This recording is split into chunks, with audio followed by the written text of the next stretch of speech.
Hey there, just before you jump onto this webinar, make sure you click the subscribe button and also click the bell icon so that you're notified of all future trainings. Now let's get into this one. Thanks, guys. Look, we do have a few more people to let into the session, but I might just get a quick start on this or for now.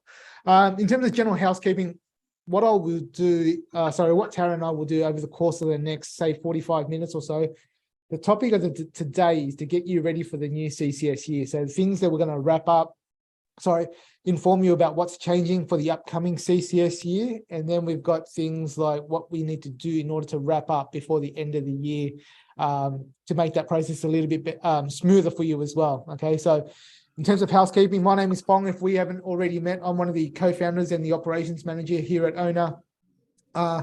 This afternoon, I'm actually joined by our customer support team leader, Taryn Antes. Hello. If you haven't already spoken to her, you may. So over the course of the next 45 minutes, like I said to you, we will try to get you as well informed as we can as we lead into the new CCS year. Feel free to pop in to the chat. Any questions you might have that I haven't covered, I'll try to answer them as best I can as well along the way. If not, Taryn will try to answer that through the chat. And we can kind of go from there. Now, there is a little bit of information to get through. So I do want you to ask as many questions as you need to. And if we don't answer them within the session, then I'm more than happy to take it offline and answer them post the session as well, okay? So thanks again for making the time out this afternoon to join us. I suppose without further ado, I might just kick off now. So in terms of getting ready for the new coming CCS year, in terms of what we'll cover, so this is this afternoon's agenda. So what we'll discuss is we'll talk about the upcoming changes to CCS. Now, that in itself is a topic centered around the cheaper childcare bill that was recently passed by the government. We'll go through a couple of things in the end of financial year checklist that you should do before the end of the current CCS year. Let's talk through some changing entitlements, and we'll also talk through how we can help support you through this period as well. Okay, so let's kick off. In terms of the upcoming changes this year, in terms of CCS, again, if you haven't heard by now, there's obviously a few changes that are happening along the way. So effectively, what it is that it's cheaper childcare is coming. So the cheaper childcare is the informal name given to the Family Assistance Legislation Amendment, so aka the Cheaper Childcare Bill of 2022. Now, these changes come into effect from July 2023. Effectively, it's going to be from the new CCS year of the 10th of July. And effectively, it's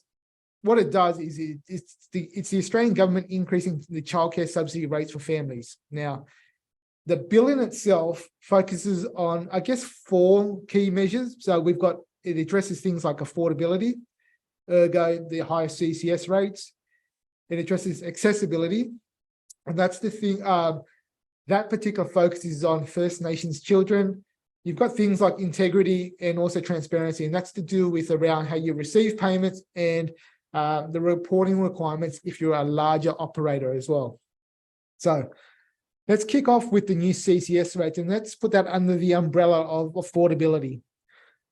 So the cheaper childcare bill is, so on the table to the left is what it is currently now. So the government's taken the opportunity to kind of simplify the brackets and make childcare more available, okay? So the key change here is it's the increasing maximum CCS rate from 85% to 90% for families for the first child in care, and increase the CCS rate for all families earning less than $530,000 in household income. So previously, families that earned over $356,000 weren't eligible for CCS at all. Okay, so they weren't eligible. For CCS. So they've increased that income bracket to $530,000 now. So as an operator, what that means for you is the government's making a real conscious effort to make childcare available for everyone. Now, the stats that I've seen is they're trying to make CCS available for about 96% of Australian families. Now, it's incredible news with trying to make childcare more affordable and more inclusive for all families. Okay, so now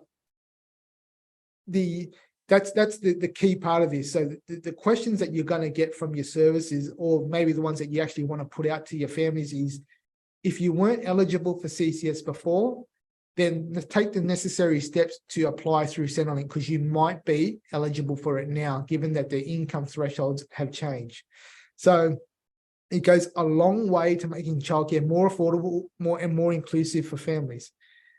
The only thing that I'll add to that as well, guys, is that the bill includes measures that permit childcare providers to provide a discount on childcare fees for your staff, as staff engaged as educators, without affecting their CCS. So again, that hasn't changed, right? Because you're allowed to do I think last CCS financial year, the government's put in staff discounts where it doesn't actually affect their CCS, right? Now, the only thing to add to that as well, guys, is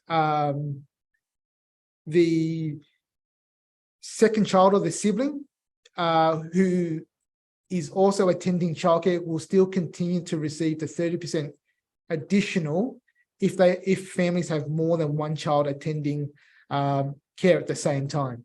So a couple of things in that.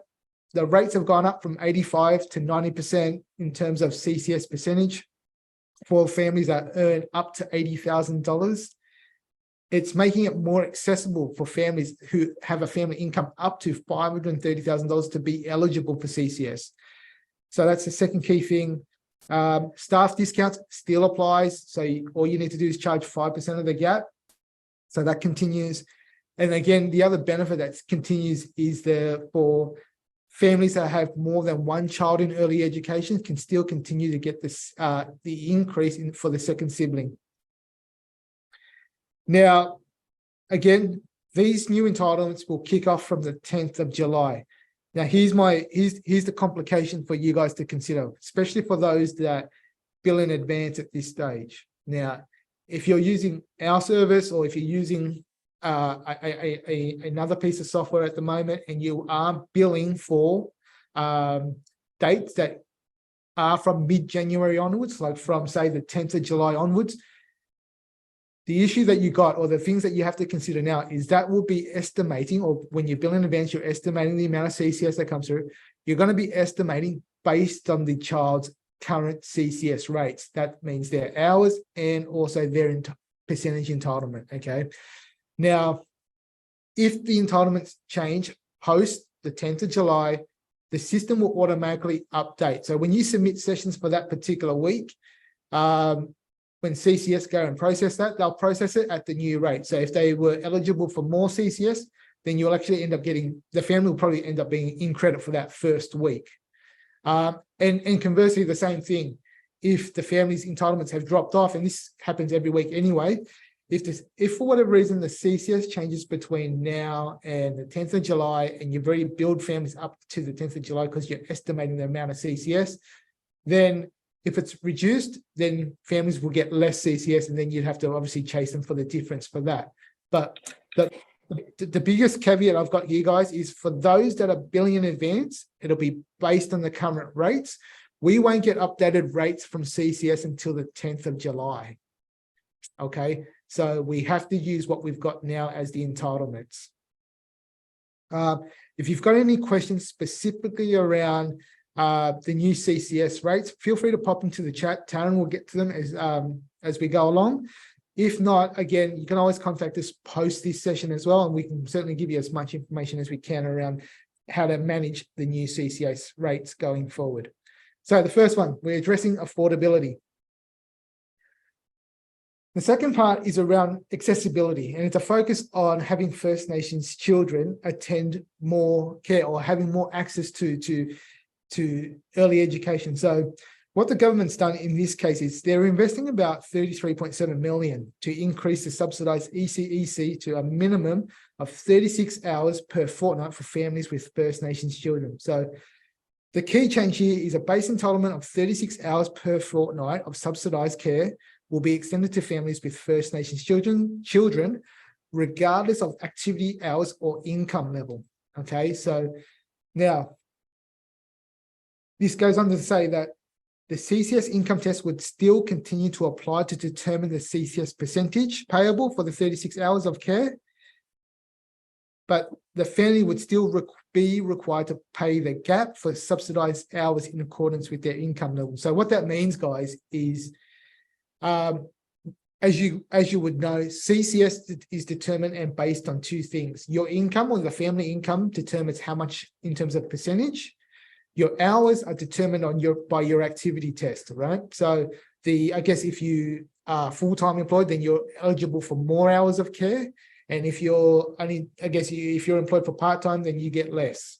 That's effectively how it works. But in this case, what the government's trying to do is address specifically children from First Nations backgrounds and making a minimum of 36 hours across a fortnight available to them, regardless of what the family income is, regardless of the activity test, but they still have to provide an income test for to be eligible for the percentage component of that. Okay, so that's the second thing that the government's putting through that you just need to be mindful of. And again, those minimum hours will then still be just determined by CCS. So again, for those families that have are from the First Nations background, then they just need to make sure that when they're applying for CCS, so that's actually as indicated as part of their application. So again, this one also kicks off on the 10th of July as well.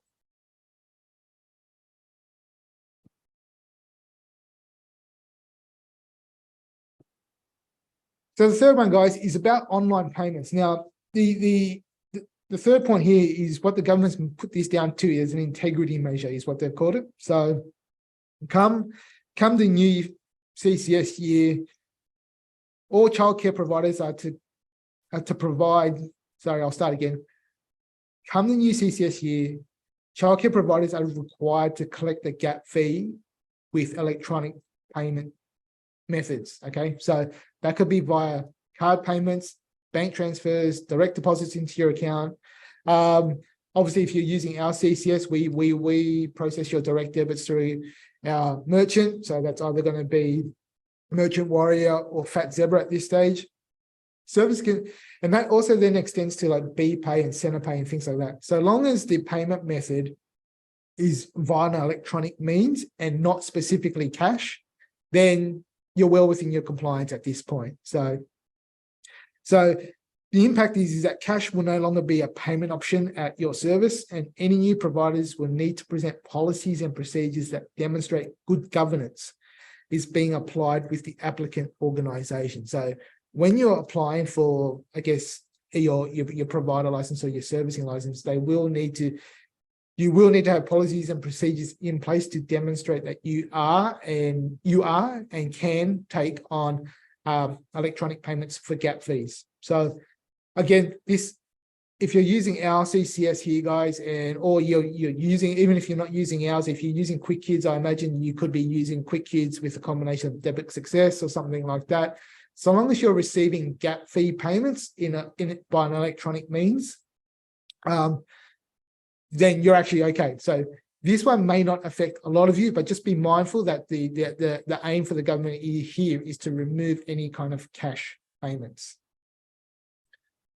Now, the last point I actually don't have a slide for, and it may, again, this may not affect you, but the last measure that the government was trying to address with the cheaper childcare bill is around transparency. So this only affects those services that providers that operate more than 25 approved childcare services. So there's just an increasing detail required around your financial reporting that we will be required from the 1st of July. So the government, I believe, if you actually are operating more than 25 services now, you would have received something from the department outlining your reporting obligations. But just be aware that if you are, you will have received communication from the government about what those obligations are, and they will stipulate what you need to provide by way of reporting. So that's another key change of the actual overall cheaper childcare bill. I might just pause there for a moment. I'm just going to reach out to Taryn to see if she's got anything she wants me to answer directly via the chat.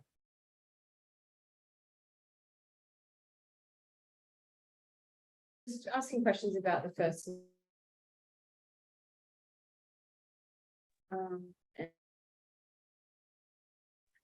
Okay, a couple of questions around First Nations families. No, there's nothing specific that you need to do. It's more from the family's perspective of when they apply for CCS, that they just have to indicate as part of the application process that they are from, I guess, an Indigenous background, and the rest will be managed by Centrelink and the department at that point there. So you just have to, parents or families would just have to flag that as part of the application process.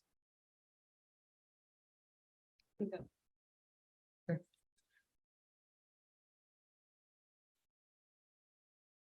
All right.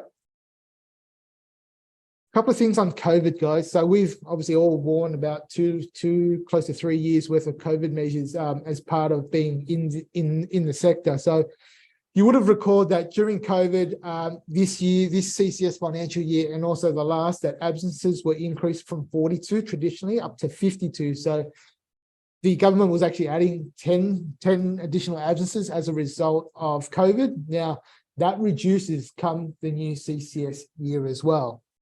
Okay, so it's going back down to the standard 42. The other key thing in there as well is that you can no longer waive the gap fee for COVID. Okay, so waiving of gap fee is also a COVID measure that's coming to an end. So again, it's one of those things where I think most services know by now. It's more around informing and trying to manage the expectation of families as they come through, and they'll tell you that they've had absences due to COVID, and if you could waive the gap. So this is more of an informative change that needs to, that you probably just need to advise families as they're trying to deal with COVID and other illnesses as well.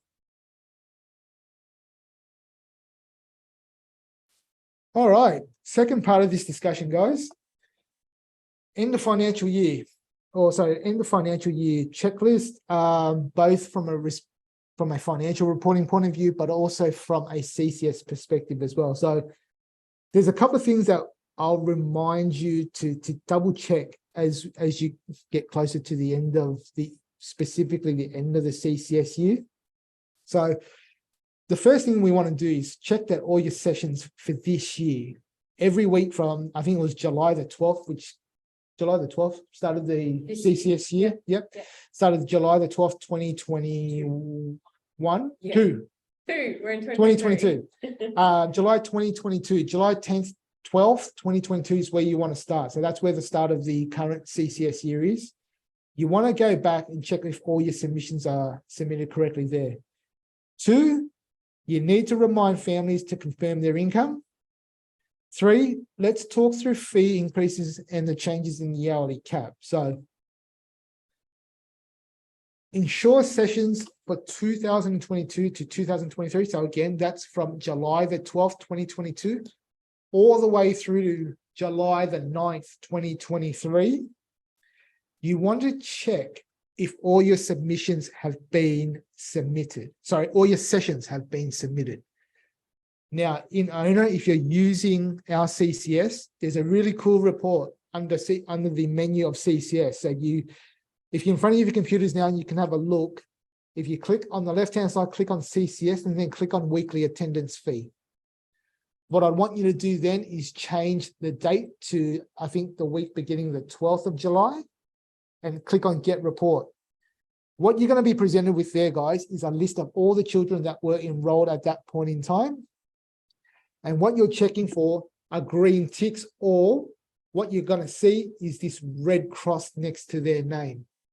If there's a red cross next to their name, there will also be a blue arrow next to their name, which will allow you to submit that session to CCS. Now, the reason that this particular child or children have not had that particular session submitted at that point in time could be for a number of different reasons.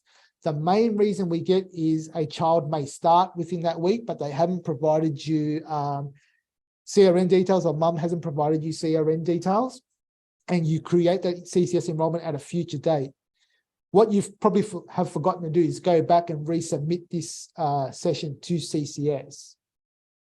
So if you do see any child with a red cross next to their name, it means the session hasn't been submitted and you're probably missing out on CCS for that particular week. So click on the blue button, it will submit the session for you.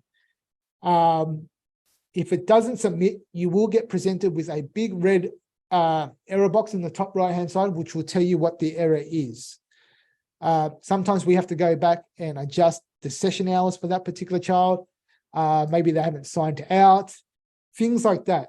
But the key part of that, guys, is that you want to be able to submit all these sessions so that either the family receives that subsidy, and then that will appear as a credit on their account, things like that. So you want to be able to submit all those sessions. Now, the important thing about that as well is that I think it's about 4 to 6 weeks into the new CCS year, the department close off this current CCS financial year. So the current 2022 to 2023. With any amendments post that, they want you to submit a form directly with the department, and then they have to reopen, I guess, the CCS year and make those amendments for you. If you've got the time, and I know everyone's kind of busy at the moment, if you've got the time between now and the start of the new CCS year, what I would encourage you to do is probably spend an hour, go through each of your services. If you run more than one, if you run just one, it wouldn't take you more than an hour. You want to submit all your sessions to CCS. So again, check the weekly attendance fee for that one. Just to cut in. Yep. Just to mention, we've got a lot of new services in the webinar today. So just to mention that if you haven't been with us since July 2022, your first week will be your very first week in owner. So it's specialized, it's personal as well. So if you've been with us longer, it's applicable, but yeah. So again, for those services that haven't used us in this current CCS year, again, I'd go through the same exercise. So if you're coming from Explore or if you're from Quick Kids, this is kind of just rudimentary advice that's applicable to all services, right? So if you're using your current software is not owner, I'd encourage you to go back and submit any outstanding sessions. I think most of them have some kind of report that will tell you what sessions haven't been submitted. If not, probably just check in with them how to best manage that. Or you can also check Proda. Taryn's also advising you there as well. So a couple of ways to do that. Second point, remind families to confirm their income. Now, families can confirm their income. What this one's specifically relating to, guys, is what we need to tell families to do is submit a tax return for the 2021 to 2022 financial year. So not even the current financial year we're in, it's like a year behind, because what they do, guys, is they use the information from the previous financial year to provide an estimate of what CCS to give you for the upcoming financial year. So next year, they'll use 2022 to 2023. Okay, so that's how that kind of works. Now, if you have had a change in circumstances around your employment and things like that, so your income or whether you've gone from full-time to part-time, Centrelink already encourage you to notify them that change is happening so that they can get the estimate of your entitlement as correct as possible. What the impact of not providing your income to CCS or to the department by the 30th of June, so obviously this coming Friday, and remember this is for the 2021 to 2022 financial year, so the previous financial year, is that Centrelink could be inclined to just cease entitlements altogether. Okay, so families should know this by now. They would have already received communication via MyGov as well. But again, it's probably in everyone's interest to remind families to declare their income via MyGov, contact Centrelink. If they don't have an income to declare, they still have to contact Centrelink via MyGov or Centrelink directly on the phone to let them know that you're not going to be declaring an income. The other way to declare income is just to lodge a tax return. So that's the simplest way to do it. So if you don't want to get, if parents are intending to declare their income, they can do it via MyGov, via Centrelink, or lodge a tax return. If they don't intend to provide provide an income declaration, then they've still got to let Centrelink know via MyGov or contact Centrelink directly. Again, the impact of that, guys, is that if they don't do it, then entitlements are likely to drop off. The last thing, and this is to check your absences. Now, this might, to be honest with you, it's a little bit probably too late anyway in the year in terms of checking absences, but it's you should probably do it anyway, just in case you have some entitlements kind of dropping off for families at this stage of the year. So within owner, there's a color-coded system available under the CCS menu. It's CCS, and then if you click on entitlements, you'll get a list of all your children, and you'll see that these little colorful buttons, colorful stickers on each of the children's profiles, which will tell you how many absences they have at the moment. So if you see a bubble that says 22, that's how many registered absences have been submitted for that child for the year, or in this case, where it's 64, and obviously it's red because it's exceeding the maximum number of allowable absences for the year. Cool. Taryn, do we have any questions at this stage that you need me to answer? No, most of them, the stickers that Fong was just talking about is in the entitlements report. So it's under CCSS entitlements. I'll put it in the chat as well. But yeah, no. No? Okay. All right, guys, the hourly cap. Let's talk hourly cap and fees and things like that. So what you see in front of you here in this table are the new hourly caps. So for center-based care for below school age children, that cap's gone from the new cap for center-based care for children that are below school age is $13.73. Now, if you recall, that's actually gone up from $12.74. So I think it's like an increase of about 7.7%. So what they've tried to do is align that to, I guess, a CPI increase. So most of the hourly caps have been increased by about just over 7%. Now, the importance of this one here, guys, is particularly this. It centers around your fees. So if you're considering increasing your fees between at the start of the new CCS year, the hourly cap, as you know, provides an allowance for the maximum amount of CCS. A CCS will pay you per hour of care. Okay, so they used to pay you up to a maximum of $12.74 if you had 100% entitlement, but that's increased to $13.73 if you're putting your daily fees up. Just be mindful of your sessions of care. So if it's a 10-hour session and you used to charge, say, I don't know, $125, that was, that would be below the previous hourly cap. So that would be $12.50 per hour. This provides you what you could do in effect is, if you're looking at your fees and you're going to kind of go, well, I'm going to make it, I don't know, $135 for a 10-hour session now. If you divide that by $135 divided by the 10, it's $13.50. You're still below the cap. Each time you exceed the cap, it's fine. CCS will always only pay you a maximum of up to what the hourly cap is. It just means that parents will end up having to fork out a little bit more in their gap fee. Okay, so if your hourly cap is, say, $13.80, for example, the additional 7 cents per hour, so 7 cents multiplied by, say, a 10-hour fee, families would have to pay an additional 70 cents out of pocket. That's actually not subsidized. Okay, so just to quickly recap, the hourly caps have all gone up. They've gone up by, I guess, by CPI, and the CPI measures about 7 or 7.5%, just over that. So the hourly caps, please be aware of those as you're considering changing your fees, to make sure that, I guess, to some degree, that out-of-pocket expenses are kind of reduced for families.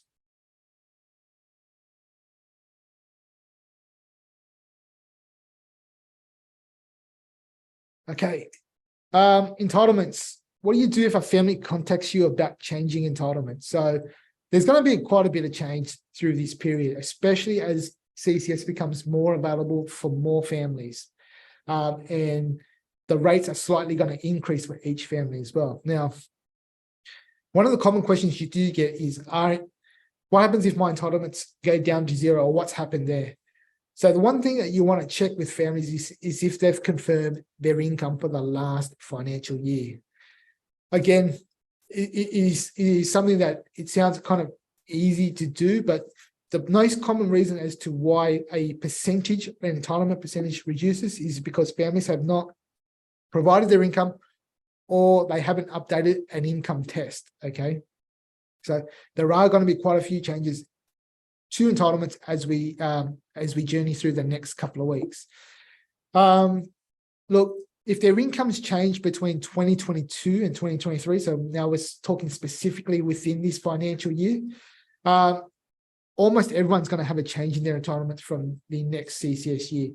So I'm just going to remind them that the new CCS rates will start from July the 10th. That within Owner, we actually have updated the CCS calculator. Taryn just reminded me where. So in the portal, there is a new CCS calculator that does take into account the new hourly caps and things like that. So that will help you determine for parents what their new gap fee might be. Look, there's a lot of information, a lot of change. We started with this webinar with all the upcoming changes to entitlements and accessibility for families with CCS. We've gone through just now what you need to do, I guess the key steps for what you need to do before we wrap up this end of CCS year. And if you're still not sure, guys, feel free to reach out at us, raise a ticket via your administration portal.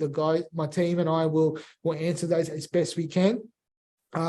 Again, call through to our help desk. I know it's a little bit hard to get through at the moment. I'll talk you guys through that in a moment as well. I'll share some context around that.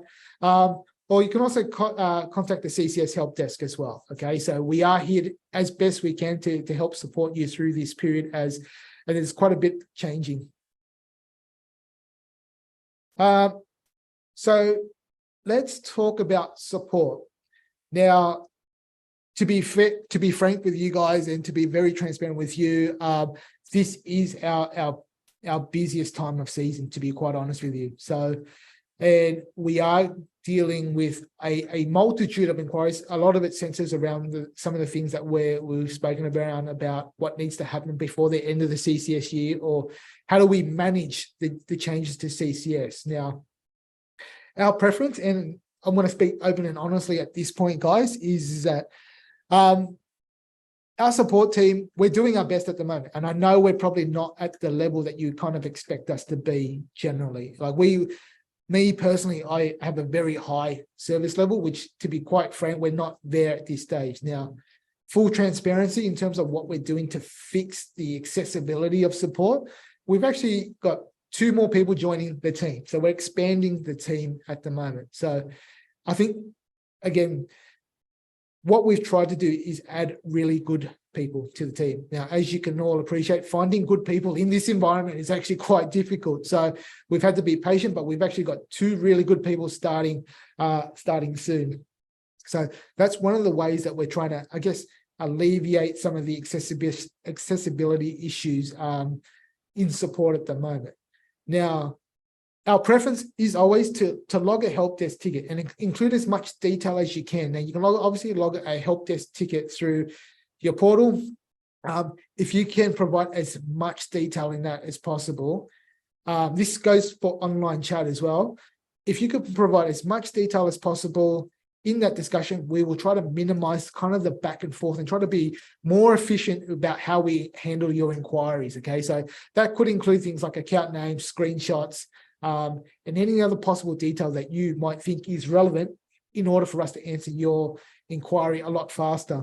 I mean, failing all that, guys, the phone lines are still there. If you don't get through the first time, my team and we will come back to you on the same day. There's rarely a day that we go by that we haven't completed all our calls, sorry, our callbacks to customers. So we certainly can very much appreciate the urgency to speak to us sometimes, and we are getting there. If we don't return the call within the hour, believe me, we will return the call as soon as we can. We do understand the urgent nature of some of this stuff. So again, my commitment to everyone here and even our new services that are joining, we will get to you as soon as we can. Unfortunately, we're actually in this point where it is obviously the busiest time for you, the busiest time for us.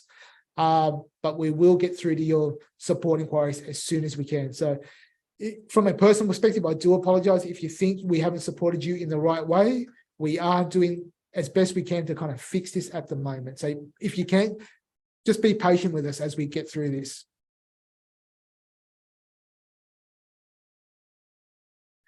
Again, look, thank you to everyone that's kind of joined us this afternoon. I really appreciate you guys taking the time out just to spend with us this afternoon. We try to do a lot more of these things as we go along and try to provide you as much information as we can.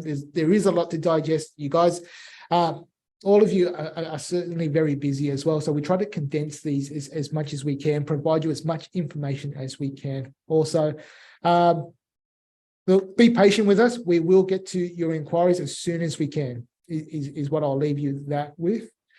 The very last note here, guys, is OSH Educators Day is coming up on the 22nd of July. We are running a cocktail party in conjunction with Firefly HR, who are specialists in the OSH recruiting space. Now, this event is on the 22nd of July. Coincidentally, it's actually my birthday as well. But look, come along, register. You can buy tickets to the event. I'll have a DJ, canapes, and there's also an all expenses paid weekend for two as a special prize. If you're anything like me, that all expenses paid weekend would probably last more than for one person as opposed to two. But look, you can get your tickets now. It's $99 a person, but please, if you're in Sydney, feel free to join us. We'll be there along with the Firefly HR team. My friends, before we wrap up today, I'm just going to quickly check in with Taryn if there's any specific chats or questions that I need to answer before we leave each other. No, not yet. I think the main thing is, guys, we are going to distribute this recording afterwards today. So just give us some time to save the recording and we'll get it out to you as soon as we can. I think the most thing is, as the team leader from support, I want to say thank you all for your support and the kind messages in the chat. I really appreciate it. It's wonderful to hear. And please, if you ever need anything, I always implore you to give us a call or raise a ticket, anything. We will try and get to you as soon as we can. Okay. Awesome. Yeah. All right, guys, my friends. Thank you again for your time this afternoon. We'll let you get back to your busy day. But thank you again. If you need anything, feel free to reach out to us by any means you can or you need, and we'll do the best to answer your questions as we go along. Thanks again for your patience. Thanks again for your support, and thanks again for a wonderful year with you.